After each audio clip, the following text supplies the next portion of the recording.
മാറനല്ലൂരിലെ മോഷണങ്ങളിൽ പ്രതിയെക്കുറിച്ച് സൂചനയെന്ന് rural S P Sudarshan KS IAS. ഇന്ന് മാറനല്ലൂരിൽ അവസാനമായി മോഷണം നടന്ന പുന്നാവൂർ സ്വദേശി വിജയബാബുവിൻ്റെ വീട് SP സന്ദർശിച്ചു.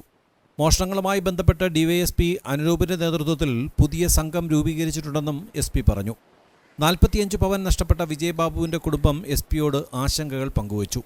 ഇടക്കാലത്ത് ജയിലിൽ നിന്നിറങ്ങിയ പ്രതികളെ കേന്ദ്രീകരിച്ചാണ് അന്വേഷണം പുരോഗമിക്കുന്നത്.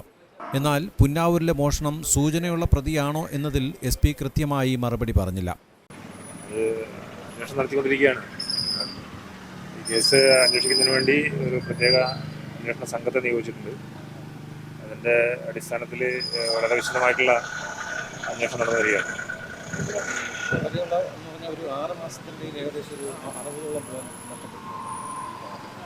കുറച്ച് മോഷണങ്ങൾ ഇവിടുന്ന് റിപ്പോർട്ട് ചെയ്തിട്ടുണ്ട്. അപ്പോൾ അതിൽ ചില സൂചനകളുണ്ട്. അപ്പോൾ അതിനെ ബേസ് ചെയ്തിട്ടുള്ള അന്വേഷണം നടത്തിക്കൊണ്ടിരിക്കുകയാണ്. ഇവിടുത്തെ മോഷണമായിട്ട് തന്നെ ചില ഈ വീടല്ല, ഈ പരിസരത്തുള്ള ചില മോഷണമായിട്ടുള്ള ചില സൂചനകളുണ്ട്.